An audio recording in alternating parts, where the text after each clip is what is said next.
BJP తోటి పాలమూరికి ఒరిగిందేమీ లేదు అని చెప్పేసి బీఆర్ఎస్ చెప్తుంది. జరిగిన అభివృద్ధి అంతా కూడా మా పాలనలోని బీఆర్ఎస్ అభ్యర్థి చెప్పుకొస్తున్నాడు. మరోపక్క కాంగ్రెస్ వాళ్ళు మేము అధికారంలోకి రాగానే నారాయణపేట ఎత్తిపోతల శంకుస్థాపన జరిగింది, సంగంబండకి అడ్డంకిగా ఉన్నటువంటి బండ తొలగింపు జరిగింది, మిగతా నియోజకవర్గాలకు కూడా సాగునీరు ఇస్తాము, అభివృద్ధి అంతా కూడా మా హయాంలోనే సాగుద్ది, సో మాకు అధికారం కట్టబెట్టండి అని చెప్పేసి కాంగ్రెస్ అభ్యర్థి చెప్తున్నారు.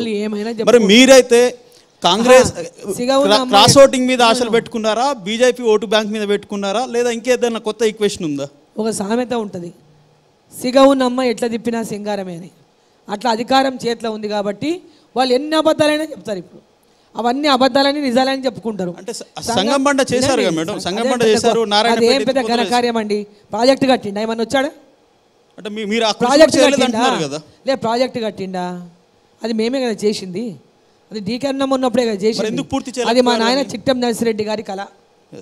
భీమా ప్రాజెక్టు రావడానికి మా చిట్టం నర్సిరెడ్డి మా ఫాదర్ యొక్క కళ, దాన్ని పూర్తి చేసింది డీకరణమ్మ. ఆనాడు అధికారంలో పోయిన నాటి నుంచి టీఆర్ఎస్ పార్టీ వచ్చినాక దాన్ని ఏం చేయలేదు. ఆడ R&R సెంటర్ల పని కూడా కాలేదు. అన్నీ నేను ఎక్కడి దాకా చేసినో అక్కడి దాకానే ఫుల్ స్టాప్. ఆ తర్వాత నాకేం అధికారం లేదు చేయడానికి. అక్కడ చిట్టం నర్సిరెడ్డి పేరు పెడితే కూడా వీళ్ళు పెట్టినట్టు చెప్పుకుంటున్నారు, పెట్టింది టీకారుణమ్మ.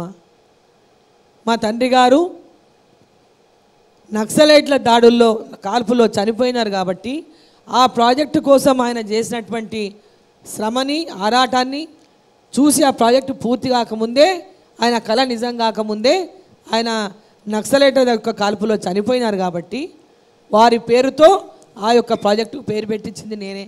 వీళ్ళు ఇప్పుడు వచ్చిన వాళ్ళు పెట్టినట్టే చెప్పుకుంటుండే నవ్వాలన్నా ఏడవాలన్నా చెప్పండి.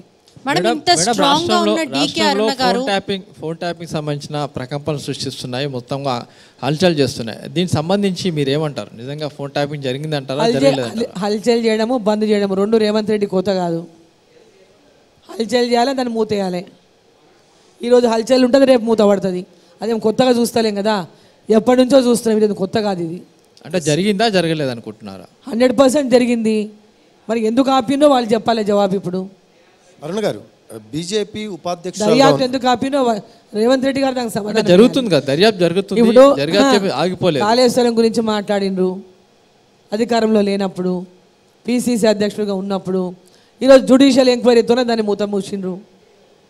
ఈరోజు పెద్ద ఎత్తున బ్లాక్మెయిల్ చేయడానికి మళ్ళీ దీన్ని తీసిండ్రు.